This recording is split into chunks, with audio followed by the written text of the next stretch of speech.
I have a couple of issues with GW at the moment. And it has occurred to me that these issues are actually linked. And often whenever I talk about them, or whenever I see other people talking about them online, that they're kind of discussed separately, but I think that they're actually linked and they're actually quite important. So the first issue tends to be that I have is an issue with GW models because they're just wildly overcomplicated and quite difficult to build. So this kind of occurred to me the other day when we had Trooper number 2102 in the chat show off the Cadian Castellum. And the Cadian Castellum model was like 7 parts just for the legs and the torso. Like each foot was a separate part. And it just got me thinking, like, that's a huge amount of over engineering for what is essentially a guardsman. I mean that is essentially what it is. It's essentially a guardsman, right? So it got me thinking about some of the other. It got me thinking about some of the other models that I was working on recently, and I was working on a lot of the Krieg model. So I got the instructions here, and I was going through them, and I noticed it was quite similar with a lot of the infantry models. You've got, I mean, look at that Kriegsman there. Like, look at the way. See, I'll try and get it on the count, but look at the way like the leg is like a separate part, and then you've got the 2 different parts of the coat, and then you've got the body. Like, it's like a lot of over engineering. It's very intricate, and it seems completely over designed. I agree, Grimdark Future, and I think that the issue that I found the engineer kit quite an enjoyable one to build. So it's not. It's sometimes the over engineering isn't a problem, but then you get to things like the Death Riders, where it does become a problem because you have to make sure you have the exact right bits for each Death Rider. And that's a real problem because a lot of the bits look really, really, really similar. I mean, here's the Death Rider sprue, right? So you look at the sprue, and it's like, oh yeah, all the lances are in the same spot. So if you're an inexperienced person or you're building the kit for the first time, like I did, you might think, oh well, all the lances are in the same spot, so I can just. You can't, because each lance. Let's see if I can get a close with this. It may not go up on the camera. It's not going to go if that pops up. But you notice, like on that lance arm that I've sort of centralized in the middle now, there's a little hole in the arm. So each lance arm has to go on a very specific model. Now, again, you could say, well, just cut that off and it'll go on any arm. The problem is that doesn't work when you get to the rein arms, the arm holding the reins. It might be a bit easier to see it from that way. And then you've got these little gas mask tube things as well. So all of those are very, very specific. So if you try and put the wrong horsey gas mask tube, which looks very, very similar to the other horsey gas mask tube, if you try and put that on the wrong horse, it won't fit.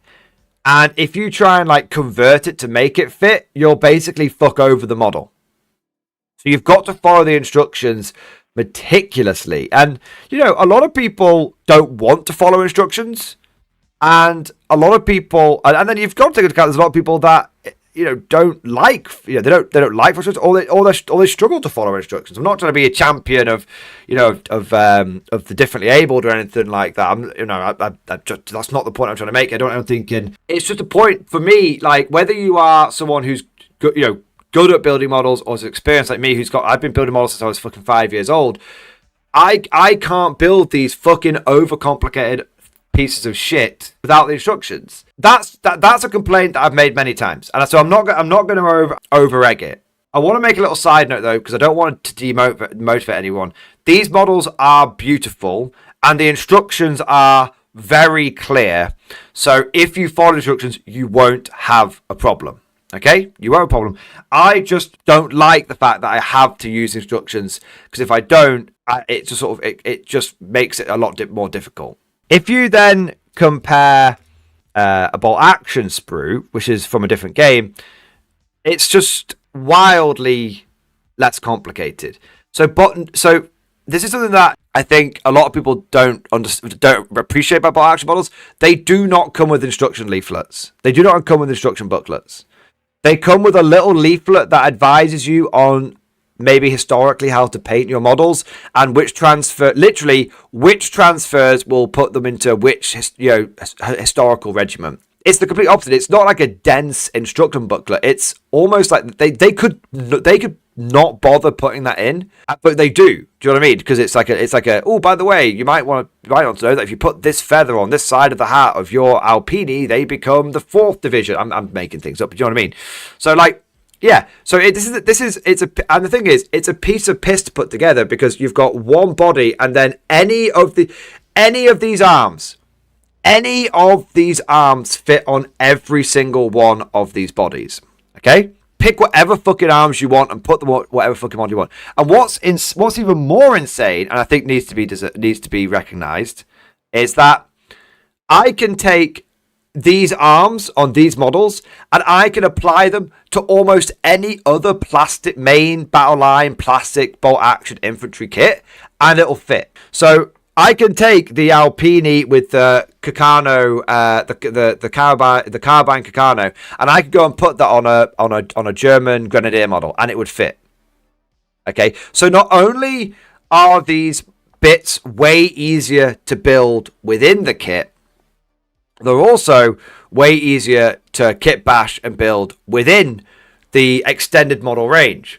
And I know so many bolt action players, especially if they're going sort of late war German, who will buy 3 or 4 boxes of German infantry. So they end up with hundreds of German infantry, and they'll buy maybe 2 boxes and a few spare sprues. But the point is they buy more than they need to, because then they kit bash different bits. So they'll get bits from the Greatcoat Germans, and they'll apply that to the Afrika Korps Germans, and so on and so forth.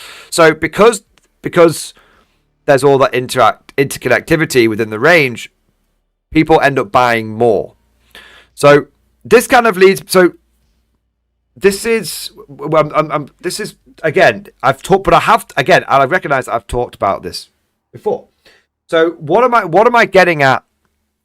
What's the new point that I'm trying to make? Well, the first thing is that I think that the complication of GW models, I feel like it must be part of the reason why the models are so expensive. Now, some people might jump in here right now and be like, that doesn't make sense, Mordian. GW, they're able to produce things on such like large scale, or maybe maybe the sprues are designed in that way, so it makes the plastic it makes the sprues more efficient and all that kind of stuff. Like, that's not the point I'm making. The point I'm making is, with a lot of modern GW kits, after I've built one modern GW kit, I can't be fucked building any more of them because they're more complicated. And so I feel like GW is missing out on a lot of money, because they're only really selling people 1 or 2 of each kit before people end up going, fuck this, I'm gonna go somewhere else, essentially. Wild hot take. Okay, so I think there's an element of the fact that the sprues are overcomplicated is adding to their cost. And I think there's an element of the fact that the sprues are so overcomplicated that it's putting players off, which ends up meaning they sell less, so they end up putting the costs up. And there's a whole argument that, if they sell less kits, then they have to put the price up of the kits to try and make more money off the kits, which then, it's like that sort of feedback loop, right? Now, I don't know about economics, so that everything I might have just said is could be absolute big bag of bullshit. This is just, I'm shooting from the hip here. I'm freeballing it. I'm shooting from the hip. But I definitely think there is a link between GW models being overly complicated and, highly detailed, and the fact that they are way more expensive. Maybe it's just bullshit, but I do feel like there's something there, because I bet there's going to be a lot of people in this chat that don't know what snap fit models are. So one thing that people often say as a counter argument to GW prices constantly going up and stuff, they go up with inflation, that models are actually as expensive as they ever have been. It's just that the models, £30 today is a lot less valuable than £30 20 years ago. Okay, I actually get that, and I think that's actually pretty good. That's a pretty good point, but it doesn't. I think it sort of omits one thing, and I don't think people are admitting this fact on purpose. I think that there's just a lot of people that maybe weren't around in the hobby at this time, which to be fair, you might say, but Mordian Snapfit was only sort of 4, 5, 6 years ago. But you got to think about, like, Warhammer 40k really has exploded and gone mainstream in 10th edition. Like, it didn't die in 8th edition. It almost died in 7th. It pulled itself back from the brink in 8th. It started gaining a lot of traction in 9th, and it's completely exploded and gone mainstream in 10th. Okay? And unless you played in 8th edition, which is like 5 or 6 years ago now, because we're 2 years into 10th, and we are, and 9th was a 3-year cycle. You may not have ever seen these kind of models. So yeah, Element Glory, all the push fit models are marine models. There are a lot of, so you just, but Syriade, I don't see any of the. They used to have easy to build Redemptor dreadnoughts, and they used to have and they don't have those anymore. And they used to have easy to build aggressors, and they don't have those anymore. And they used to have easy to build assault intercessors, and they don't have those anymore. The only time GW ever seems to do easy to build is as what used to be called snap fit or push fit. The only time they ever seem to do it is in a really limited way, but that's these days. But and please correct if I'm wrong, chat. Please correct if I'm wrong. But I think the vast majority, even if we say, okay, there's loads of marine easy to build models that still exist right now. Okay. That's still only like one faction, and Space Marines are a really big faction, but they're still not. It's still not for every faction, and I think one of the big problems is that I think GW purposefully chooses to sell expensive models, and I don't know why, and I think they purposely choose not to give the players a good bargain. Now I'm going to show you something right now, guys, which some of you are going to find absolutely fucking wild. This is something that nearly every single faction had access to at one point or another. This is what we're talking about when we're saying snap fit / easy to build. Look at that. So I discovered that Old World, and remember, Old World is not done by Games Workshop. It's done by essentially Forge World, SDS. Okay, look at that. That is a perfectly. I know people are gonna be like, oh, low detail model. I don't think you could argue that as a low detail model. We've got individual scales on the orc armor, little teeth and everything. That is a perfectly reasonably detailed model. Okay?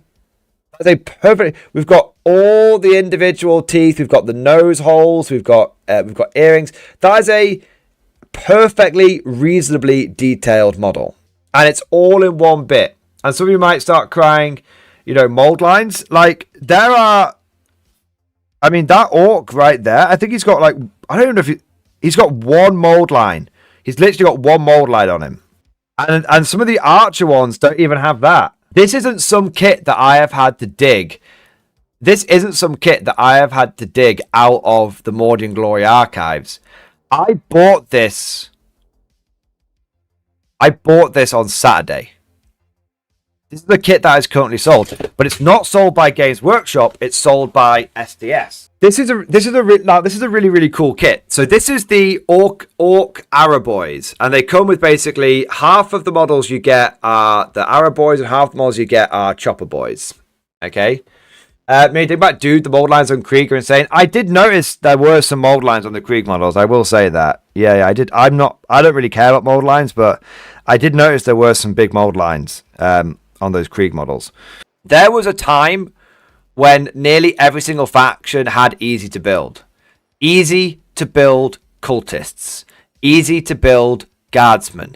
They were called snap fit / push fit. Okay, you had, and it was across multiple game systems. We had easy to build orc slugger boys, easy to build orc chopper boys, easy to build skeletons, easy to build termagants, and these models were sold at £1 a model. And when there was a price increase, they went up to, it was £6 for like 5 guardsmen. And what a lot of people used to do is buy shitloads of the easy to build. I mean, most termagants were easy to build. Do you know what I mean? Because most people wanted like the flesh boar ones. But you just don't see it anymore. And I think that it would, I think that snap fit is absolutely the answer for GW to sell a shitload of models and to make a shitload of money. And I think it's actually, I don't think it's wanted. I think it is necessary. I actually think this is something they need to do, because we've started to see, this is sort of brings in sort of my last point here. We've started to see certain factions, no matter how powerful and how many buffs GW gives them and how much of a refresh of playstyle that GW gives them, just aren't being picked up by the community. And even though they're like perfectly popular and really interesting factions, they're just not being picked up by the community because they're just too expensive. They're just too expensive. So a great example of this is AdMech. AdMech, over the course of 10th edition, have gone from a huge sort of horde style army to a very elite army. Basically, out of every single one of their data sheets, maybe apart from Electro Priests, because Electro Priests are always bad, a huge all of the AdMech, pretty much all the AdMech data sheets have been viable or have been competitive at some point or another. And no matter what GW does, they just can't get those AdMech numbers to more, on an average week, on using Meta Monday as an example, they can't get those numbers to go above sort of like 15, 16. They just can't do it. And I think we're seeing this with some other factions as well. Like, and if you look at GW, like anytime I think about buying a Warhammer 40k model, anytime I think about buying a Warhammer 40k model, I go on, even if I go on like Element Games, or if I go on Games Workshop, like I get an idea for like doing an army, and then I look at it and I go, fuck that's too expensive. It's like, it's crazy. But I can tell you right now, I would have an Adeptus Mechanicus army, just again using them as one example. I would have an Adeptus Mechanicus army right now if I could buy 5 fucking snap fit one piece Skitarii for £6. I'd have that army right now, because I'd buy like one of the boxes, and I'd buy like one of the boxes with all the weapon bits in, and then I'd buy a shitload of the AdMech. And it's your job, yeah. It's my I do it for a living, and I still go, fuck that. I have it, and then I look at, and I tell you what, I think now we're talking, this is very much like a GW main studio problem. And I want to use another example of this, having this cheaper option to bulk your armies out, just having the models being a bit cheaper, encouraging sales. I want to have another example of that, and I want to talk about Old World for a second. Okay, so Let me just double check a price here. I said about a year or so ago that I wasn't going to buy anything from Warhammer 40k anymore, and I've been pretty good to my word on that. Not perfect. I've slipped up a couple of times. I said until GW turns this, starts treating, until main GW starts treating their customers a bit better, I've not been buying anything from them. And when they have been, when they have been good, or when it's been something pretty limited, like, I'll always support the guard release, but, I'm not going to, but where I can, I'm basically going to vote with my wallet. All right. But then you have a game like Old World. One of the huge reasons that I have got into Old World has not only been the nostalgia, hand on heart, that's been at least 50% of it, but I would say the other 50% of it has been the prices. Now, originally, Russ W, you just bought the Creek box. How did I buy the Creek box if I got it so much earlier than everyone else and I was able to leak it? You don't know if I spent a single penny on that thing. I have contacts. I have inquisitorial contacts. You don't know if you don't know. I'm not confirming or denying it. You don't know if GW saw one red cent of my money for that Creek box. You don't know. But I don't have an NDA with GW. I can confirm that, despite the fact that people think I am a GW shill. I don't have an NDA with GW. I have no affiliation with them. I've just got my ways and means, boys. I've just got my ways and means. No NDA. I've just got my ways and means. One of the reasons I originally bought a 3D printer is because I thought that the Old World prices were going to be like Games Workshop prices. And they haven't been. So I still, the other reason I got the 3D printer is because I want to be able to print Empire models that I knew they weren't going to be around for a while. But I did say that I was going to vote with my wallet, vote with my, be true to my word. And if I saw Games Workshop in, one capacity or another, treat their customers right, that I would start spending money with them directly again. And I have done that with my Orc and Goblin army. My Orc and Goblin army for Old World is all legitimate GW models. All legitimate. Because they give the players options to get you, because you can collect an Old army for the fraction of a price you can collect a 40k army. And because of that, I want to support them. Because I feel like, and they're not, and SDS isn't perfect. A lot of areas I would improve Old World. A lot of areas I'd improve it with the way SDS interact with the community.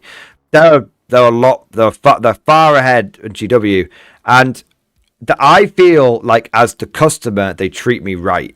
I want to support Old World, and so I buy every Arcane Journal, even if I don't have the army, because I know I'm going to get it at some point. So I buy every Arcane Journal, and I'm thinking my High Elf army is going to be entirely GW as well. A big part of that is the price of the models. Big part of that is the price of the models. Right now, Games Workshop is selling 10 Orc Boys for Warhammer 40k for £34. For £34. And, they're highly detailed, but they're in that typical sort of configuration. The legs are in like multiple different parts, all that kind of stuff. They can only, these are quite complicated, but can only be built in one way. Okay, you can see that from the sprues. Look at that sprue, and then look at this sprue. I think there is a reason I have never ever seen anyone with the new Orc Boys. I have never seen anyone with the new Orc Boy kit. But you know what? I see all the time, whether they are new players or whether they are old players, I see people with the old Orc Boy kit. And why is that? Because the old Orc Boy kit is cheaper and easier to build, comes with more options. Why the hell would you ever buy the new Orc Boy kit? Why would you ever buy it? It costs you more and you get less options and the models are harder to build. Why would you ever buy it? And so we've talked about AdMech. I'm bringing a second example in here. This is literally my theory in real life. This is my theory playing out before our very eyes. I've never seen anyone with the new Orc Boys, and yet I know plenty of people that have started Orcs 10th edition, and they all have the old Orc Boys. I have seen precisely one person with one squad of Beast Snaggers. One person with one squad of Beast Snaggers. Why? Because they're £37 for 10 models, and again, the brews look like the Da Vinci Code. Why would I? Do you know what? Do you know how many times I've seen Beast Snaggers where it's someone that took this Orc Boy kit and like either kit bashed them or just painted them a different colour to his other Orc Boys so that I could tell the difference between the Beast Snaggers and the regular boys all the fucking time. All the fucking time. So we're literally seeing this Orconomics play out in front of us. And it all comes down to the fact that these models are not only cheaper, but they're also easier to build. So we're coming back to Old World as an example here, right? Old World, I bought 38 Orc Boys for Old World. Okay, now by 40. Now you might say, but Mordian, they come with limited weapon options. So do those Beast Snaggers.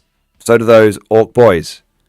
Okay, like I still get command sprue. I've still got plenty of models here that I can customize. It's just that the bulk of the models come like this, but there's still what is it? 8 Orc Boys that come with plenty of customization on them. Chat, how much do you think it cost me for 38 Old World Orc Boys that have, let's say, equal weapon limitization to the new Beast Snaggers and the new 40k Orc Boys? Just guess. Don't cheat. Just guess. How much for four times the amount of models? For 4 times the amount of models. You could just Google it and cheat, but try not to. What would your gut instinct tell you? Okay, so basically everyone is saying £50 or above, or $65 and above. It cost me £38. $85, £38. So I can buy for the same price as 10 Beast Snaggers, which have the same limited weapon options. I can buy 4 times as many Old World Orc Boys. Now this gets even crazier, right? How much do you think this Orc boss costs me with an axe? If this was a 40k model, this would cost me £22.50, wouldn't it? This cost me £12. How much do you think 3 goblin bosses cost me? The fact that I'm getting 3 in a box is insane. If this was 40k, if these are one piece, yeah, they're metal, they're one piece models. How much would that cost me? It cost me £18, £6 a character. The point I'm making here is I have spent with basically without a discount, I have bought full price from Games Workshop an entire army. For the first time in literally years, not figuratively, literally years, I bought a full army, basically new in box from Games Workshop. Probably cost me, I'd say it's cost me less. In fact, I can tell you exactly what it's cost me, because I basically got the battalion, then I've got an extra box of orcs, then I've got those characters and the artillery. I know what I paid for each one of those things. I think it's cost me about £250. Maybe, let's be conservative, let's say £300. I can't get half of a guard army. I can't get 1,000 points of guard for the same price. Bear in mind, orcs are a horde army. So for the same price as a Custodes army in 40k, I can get a horde army in Old World.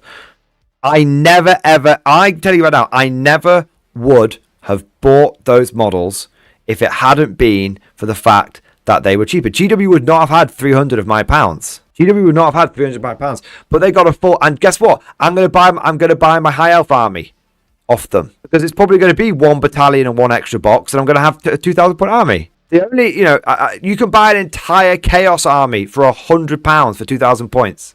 So how much for 38 orcs in total? £38. It's £1 a model. Not £3.70 a model, £1 a model. What am I trying to say here? What is my point here? Am I just bitching? I want to wrap this up. Am I just bitching and moaning and whining about GW prices? A little bit. But the point I'm trying to make is that that 40k models are overcomplicated and overpriced. And I think a huge part of that is, and I think those two I think it's the price of the models combined. So normally whenever I've complained about this before, I've talked about price of models separately, and I've talked about complication of models separately. Bringing these two things together, I think that's the kryptonite. And I think it's the price of GW models and the complication of them are causing less people to buy them.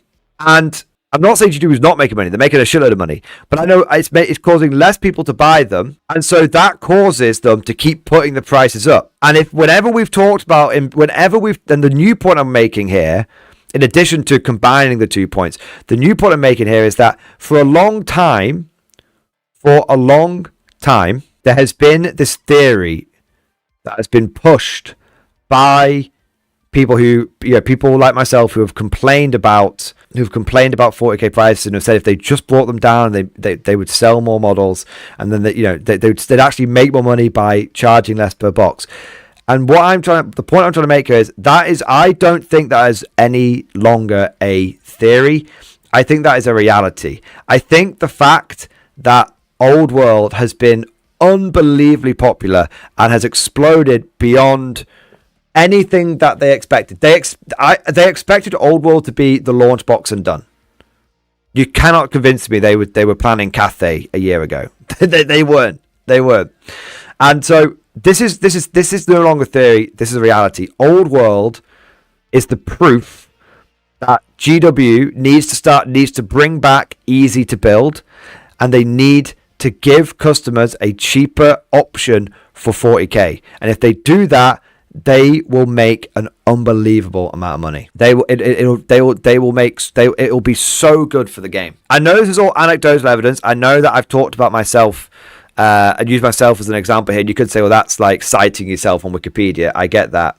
But one last thing I want to leave you with. I was at a tournament this weekend for Old World. There were 2 new people there that I knew, Andy and Tom. I won't say their last names, obviously, because I don't want to dox them, but Andy and Tom, who were both hardcore 40k sharks. Absolute hardcore 40k sharks. And I had a chat with them, and they were like, we do Old World now. And the reason we do Old World now is they were like, it's just better, it's just cheaper. And that's 2 new people.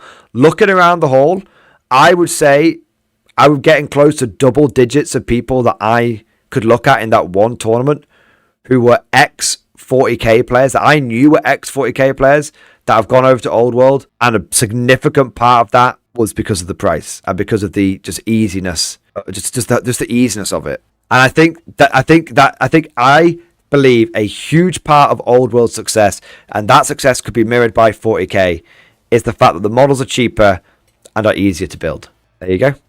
That's it. That is my theory. That is my beef with 40k models and why I think GW needs to get a grip. There you go. I know that was quite a long one. But I wanted to get that all out in one place. All I can draw upon is the information that I have and my personal experience. And my personal experience is that I think that 40k model sales would benefit hugely from having a easy to build option, snap fit option, like those orcs we saw for every single faction. And I think that GW is really, really missing a trick. And I know a lot of people are going to say they make more money than ever. I'm not refuting that. I know a lot of people will say, we'll sort of wave that as like the trump card, as like the, pick up 25 in Uno, whatever it is. But I think there is definitely an element of GW is successful almost in spite of themselves. not because of the decisions they make. Not every decision they make is infallible. And I'm not pointing at 40k and saying, look, 40k is dying, 40k is not, it's doing really, really well. What I'm saying is that I think they could be even more successful, and they could make even more money, and they could have even more players fucking hyped for the game if they just had some easier to build and some cheaper models. And I know it sounds like a really, really fucking obvious point. And I know it sounds like a really, really obvious point, but I don't think we've necessarily had the data or the examples to back this up until now. And I think that looking at Warhammer Old World and seeing how many 40k people have gone over to Old World and seeing how many people have come back to the game because of Old World, I think a huge part of that will be naturally, the setting, the nostalgia. But I think a huge part of people who I know dozens of people who said they weren't going to collect Old World because it's another Games Workshop game and they can't afford to collect 2 Games Workshop games.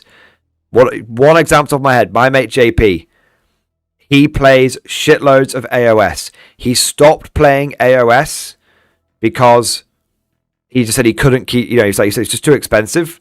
And he is now like, he is someone that when I said you should get into Old World, he went, there is no way I'm getting into Old World. In addition to AOS, even with model crossover, I can't afford to play 2 Games Workshop systems. So it's a real thing that people will only play one GW. It was a real thing, and now people like JP. I know personally, dozens who have got into Old World and the big who have bought brand new on sprue from GW. Not even from like a discount, from GW, because they're like, well, it's just cheap. It's cheap. I could just buy a battalion, a couple more boxes, and I've got a 2,000 point army. And then they end up spending even more money because they buy the battalion and a couple of extra boxes. Or if they're the Chaos, they just buy the battalion. And they're like, this is fun, but now I want my army to be a little bit better. And so they go out and buy more. Once someone has committed to buying an army, they're going to keep spending money on it. That's the thing. You only need to get someone to... This is the last point I want to make on this. You only need to get someone to start an army project to then fucking milk them for years to come. This is the thing. I would probably be spending way more money on Warhammer than I am if it was easier for me to start the armies in the first place.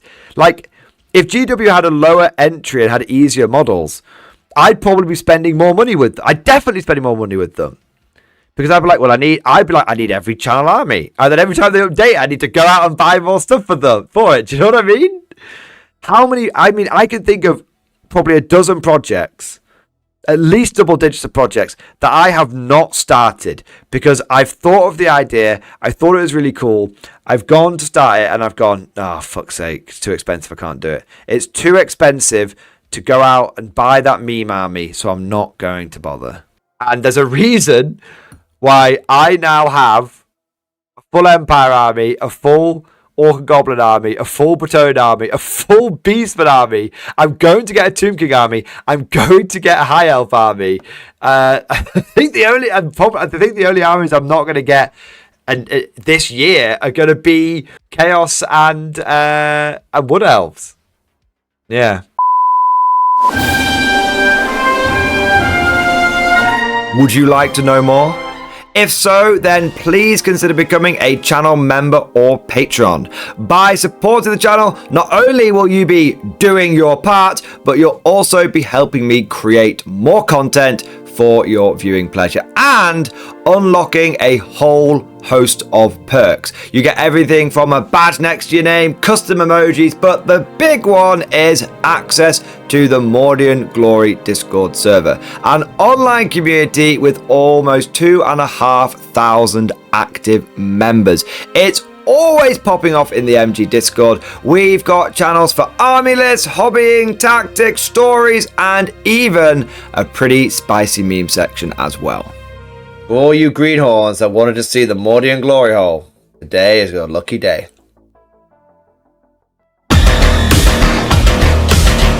And joking aside, I do want to say a massive thank you to all of the current channel members and patrons. You guys are amazing, truly the lifeblood of the channel. I could not do Mordian Glory full time without the incredible and generous support of my members, so thank you guys so much. And last but certainly not least, I want to say a personal thank you to all of my top tier Patreons. These are the War Masters, the people who have truly gone above and beyond the call of duty. So a heartfelt thank you to Alex Dengal, Bon Vert, Lord Pryor, Mark Panconi, RJ Scorpion, Swordfish Trombone, Try Again Bragg, John Stubbs, Nick Walsh, Diesel Fox, and August Barney. Seriously guys, thank you from the bottom of my heart. Your support is incredible and it makes a huge difference. Thank you so much. That's all for now. Hope you've all enjoyed today's video, and of course, as always, see you guys next time.